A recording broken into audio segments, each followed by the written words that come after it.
enraizado en las entrañas, transmitido por los tiempos, un legado que mantenemos vivo.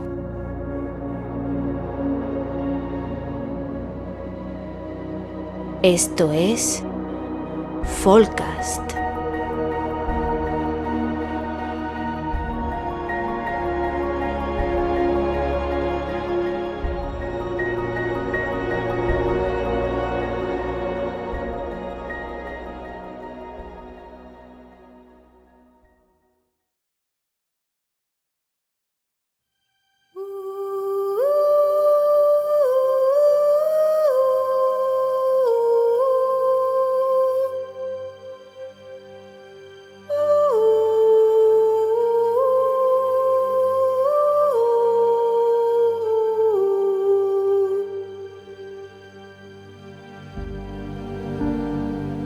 En la oscuridad de un salón, rodeado de tus familiares y amigos, puedes ver una mujer de pie tras una mesa. Sobre esta reposa un caldero de barro cocido apoyado sobre 3 patas. El ambiente es solemne. Estás a punto de presenciar un rito que se adentra en el paganismo. Puedes ver cómo vierte dentro del recipiente una generosa cantidad de aguardiente, algunos puñados de azúcar de caña y peladuras de naranja y limón. Ayudándose de un cazo, coge parte del alcohol y lo prende. Las llamas bailan y brillan en la oscuridad de la sala. Poco a poco, acerca el cazo a la marmita y su contenido se inflama en una suerte de danzarinas lenguas de fuego, azules y verdosas. Comienza a remover y a recoger azúcar del fondo para tostarlo al calor del fuego. Te deleitas con el juego de luces que ilumina a los presentes y el olor del alcohol quemado. Poco a poco, la intensidad del fuego pierde potencia y es entonces cuando se puede beber. Te sientes revitalizado, incluso más ligero. Te sientes limpio. Pero hay un detalle que no te ha pasado inadvertido. Mientras realizaba el ritual, la mujer ha recitado un sortilegio que quizá te resulte familiar: el Conxuro da Queimada, o Esconxuro.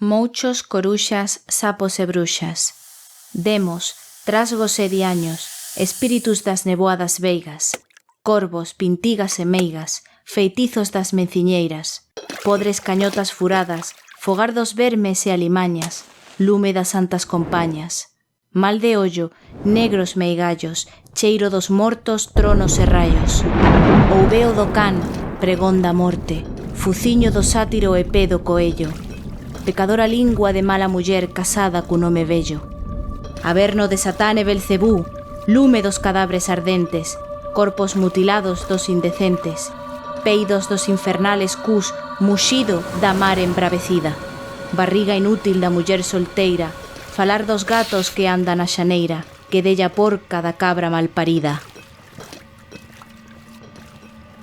Con este fol levantarei as chamas deste lume que asemella ao do inferno, e fuxirán as meigas a cabalo das súas escobas índose a bañar na praia das areas gordas.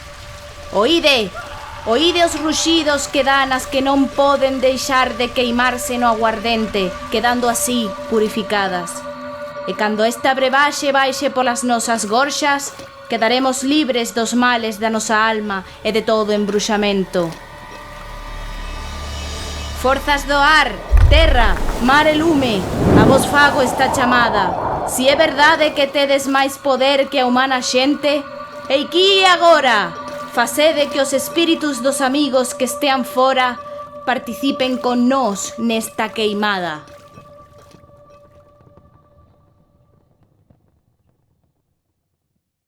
El Conxuro da Queimada, o Esconxuro, se relaciona tradicionalmente con el folclore gallego. Algunos otorgan el origen de este ritual a los celtas, a los árabes e incluso a los germanos, pero la realidad dista mucho del mito ancestral del que se piensa que proviene. El Conxuro da Queimada fue creado en 1967 por el vigués Mariano Marcos Ávalo. Me refiero, claro, al conjuro en sí mismo, no al ritual de la queimada, cuyas raíces sí parecen ahondar más profundamente en la historia. Aunque no se sabe su origen exacto, sí sabemos cuál es su propósito: alejar los malos espíritus, los males de ojo, las envidias. Todo esto se encuentra íntimamente relacionado con ciertas brujas rurales típicas de Galicia, las llamadas meigas.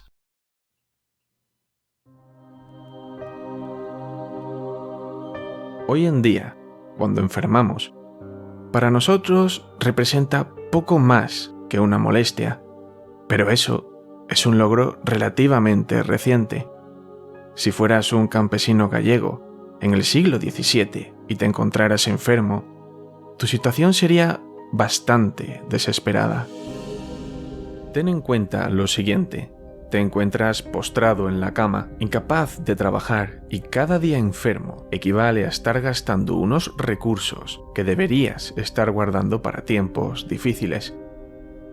Los rezos parecen no surtir efecto, e ir al médico no es una opción, pues se encuentra en la ciudad más cercana a varios días de viaje, un viaje, por otro lado, que tu cuerpo podría no soportar, sin contar con el resto de peligros que te acechan. Por suerte para ti, en el pueblo hay una mujer de reconocida reputación. Dicen que cuando nació ya sabía hablar y que en su paladar tiene marcada una cruz. Posee el don de Dios y los conocimientos suficientes para tratarte. Sabes que te atenderá, pues su puerta siempre está abierta para el que la necesite. Sin embargo, cuando acudes a ella y te reconoce, puedes ver la preocupación en su rostro mientras te dice que, al parecer, tu enfermedad no es de médicos. A lo que se refiere es a que tu dolencia no tiene base física, tampoco mental, es algo más. Pertenece a un plano arcano y espiritual. Por lo que te está contando, has sido enmeigado. Te lo dice con certeza, no dudas de su palabra. Al fin y al cabo, es la sabia del pueblo. Cuando le pides ayuda, te responde pesarosa que no puede. Ella no es una bruja. Aunque sepa lo que te adolece, su poder surge de Dios, y para curarte, necesitas la ayuda de alguien que domine las artes oscuras. Necesitas, al fin y al cabo, la ayuda de una bruja. Pero la sabia te previene, no debe ser del mismo pueblo, pues lo más seguro es que te esté hechizando tu vecina.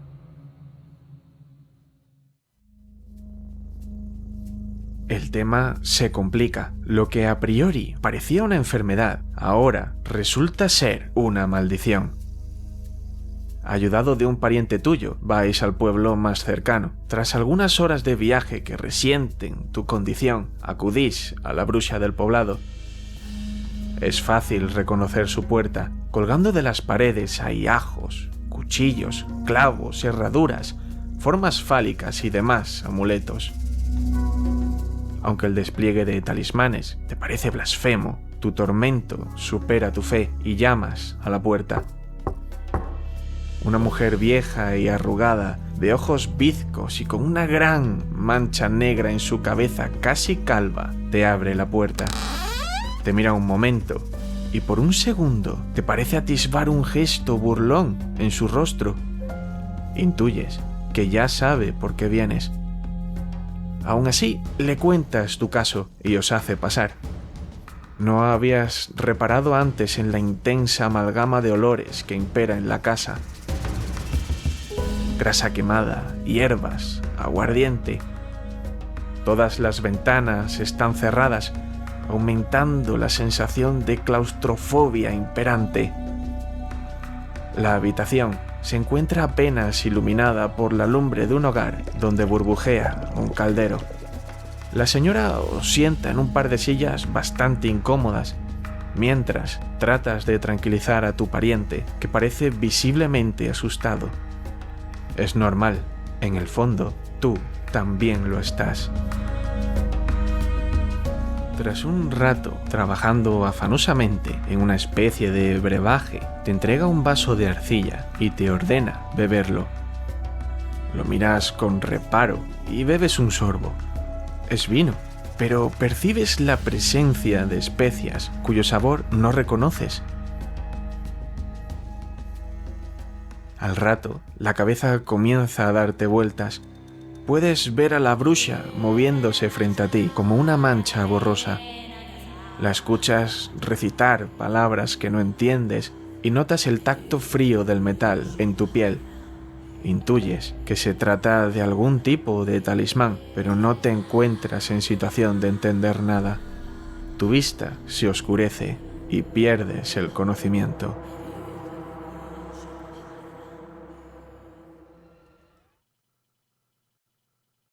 Despiertas de golpe tras una de las peores pesadillas que hayas sufrido nunca. Tu familia te rodea y puedes ver que te encuentras en tu cama. No entiendes nada.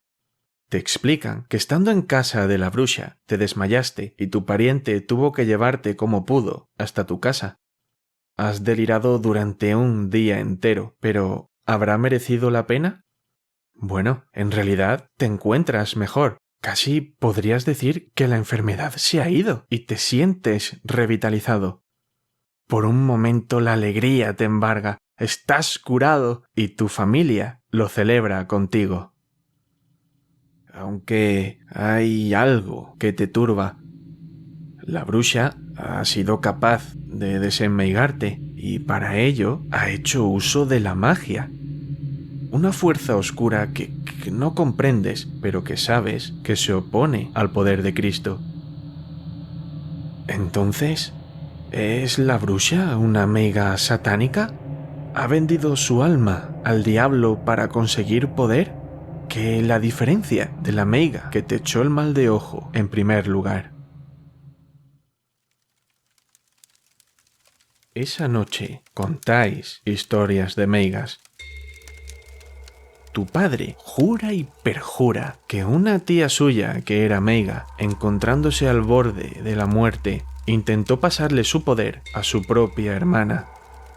Le dijo que cogiera la escoba que le ofrecía, pero ella se negó. Sabía que si la cogía quedaría marcada por el diablo, pues sería como cerrar un pacto con el enemigo. Tu tío replica a tu padre que no es la única manera de convertirse. Cuenta que él vio con sus propios ojos un aquelarre de brujas en el que se encontraba el demonio y pudo ver cómo una de las meigas viejas traía a una chica joven del pueblo para convertirla. Aceptó el poder dejándose tocar por la uña de Satanás, la cual le dejó una marca oscura en su piel.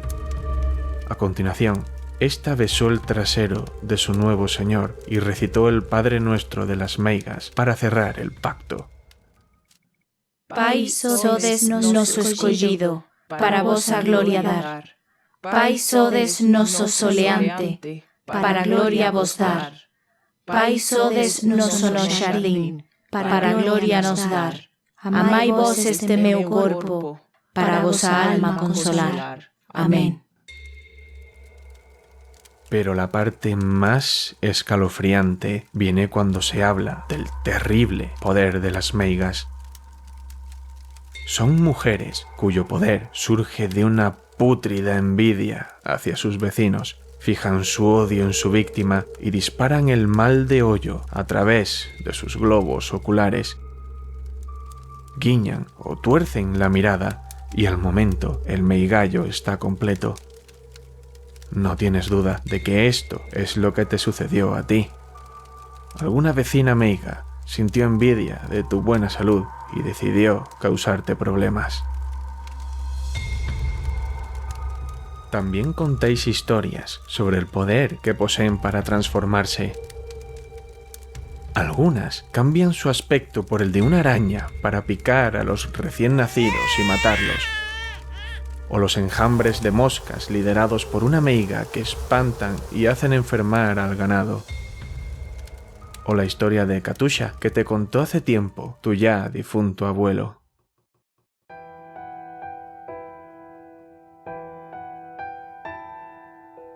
En Canaval, un pueblo de Lugo, había una vez un mozo. Su nombre no ha trascendido, pero sí el de su novia, Katusha. Una moza llena de vigor, inteligente y trabajadora, que suspiraba por el baile y cantaba como los ángeles en las verbenas. El mozo tenía una tía llamada Marika, con fama de bruja y de poseer extensos conocimientos del mundo oculto. Un buen día se le acercó. No te cases con Katusha. No te conviene. ¿Pero por qué? ¿Es que acaso no te vale con mi consejo? El joven se quedó turbado durante un momento.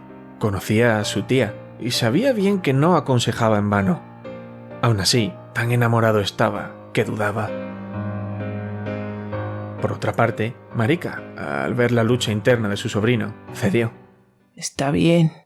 Si tantas ganas tienes de saber, ven este sábado al anochecer a mi casa. El mozo así lo hizo. Al llegar, una mezcolanza de olores le aturdió los sentidos. Su tía le acogió y lo sentó en una butaca. La tenue luz que despedía el hogar creaba sombras en los rincones y los extraños objetos que colgaban de las paredes parecían vivos. Su tía le dio un vino y al probarlo se percató de que estaba especiado. Tiene unas hierbas mágicas que te ayudarán a ver. Tómatelo y no hagas preguntas. Poco a poco se tomó a sorbos aquel brebaje. Su tía permanecía afaenada con lo que parecía ser sebo en una sartén, mientras recitaba unas palabras que no conocía. Al poco se quedó dormido.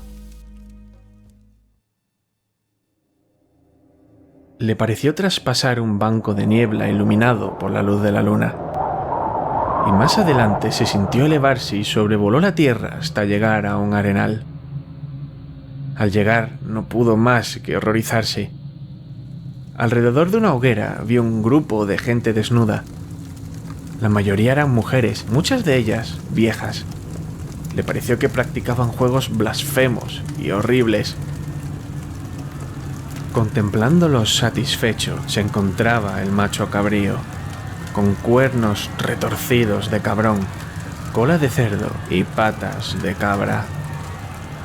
Apenas podía mirar, sentía que el horror era demasiado para su mente. Hasta que la vio. Era Katusha, montaba a horcajadas a un hombre mientras gritaba enloquecida. La tía del mozo apareció tras de él. Calla y observa. Tras esto, corrió a encontrarse con el resto del aquelarre que ahora estaba en silencio y rodeando al demonio. Decidme, ¿qué males habéis causado esta semana? Las brujas alrededor rieron, entusiasmadas. Una había impedido que bautizaran a un niño, otra había hecho parir mal a una mujer. Le tocó el turno a Katusha. Le eché el mal de ojo a una niña y el mal francés a un mozo. También hice volcar un carro de leña que aplastó a un viejo. Ver que aquella a quien tenía por un ángel en realidad cargaba con los fuegos del infierno en su interior impresionó de tal manera a nuestro protagonista que éste se desmayó.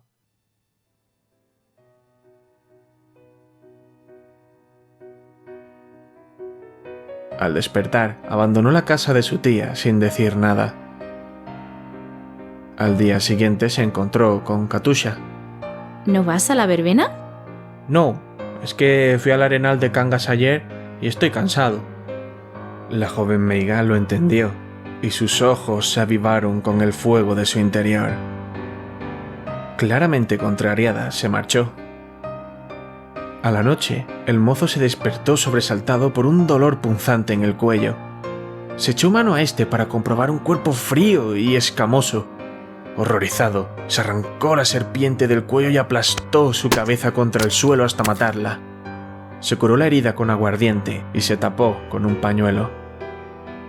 A la mañana siguiente, durante el desayuno, su madre le contó entristecida que su novia Katusha había muerto. Al parecer, había caído desde su camastro y se había partido la cabeza. Corriendo, el mozo fue a buscar el cadáver de la serpiente que seguía en su cuarto, pero al llegar, ya no se encontraba allí.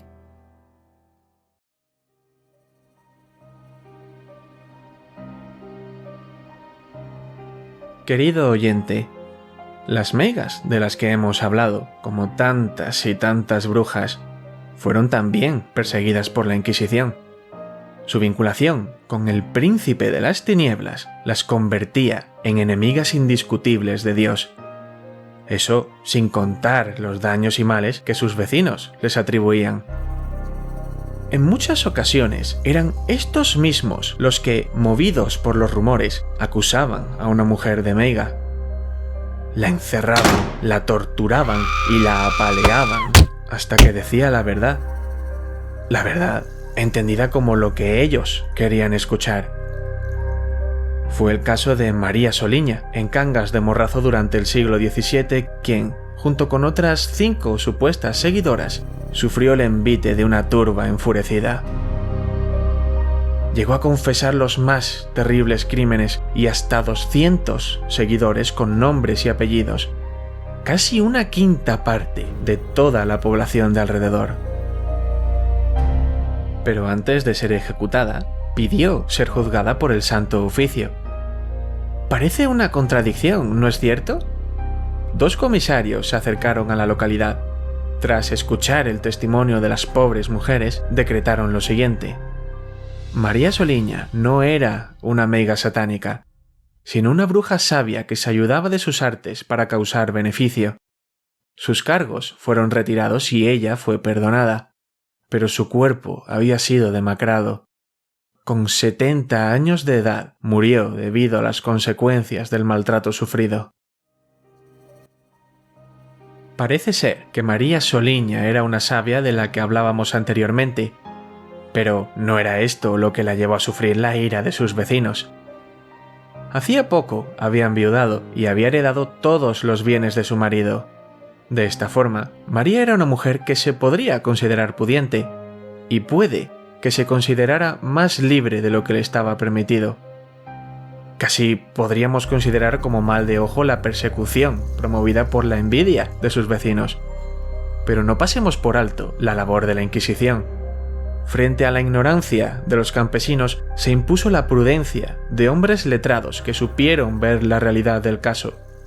A diferencia de otros muchos en los que la verdad brilló por su ausencia en las llamas de una pira. ¿Son ciertas las historias que se cuentan sobre las meigas? No podemos asegurarlo. Sin embargo, sí parecen tener un significado moral más allá de las fantasías. La eterna lucha del bien contra el mal, el pecado contra la virtud, el orden frente al caos. Desde el prisma de la época, los vecinos, trabajadores y temerosos de Dios formarían parte del lado luminoso, mientras que la meiga representaría al enemigo de Cristo, la sombra donde yacen todas nuestras tentaciones. A simple vista, parece que la idea que se tenía entonces sobre la meiga era, simplemente, la descripción de una mala persona e incluso a veces, una excusa para deshacerse de alguna vecina problemática o que no se ajustaba al rol que se esperaba de ella como mujer.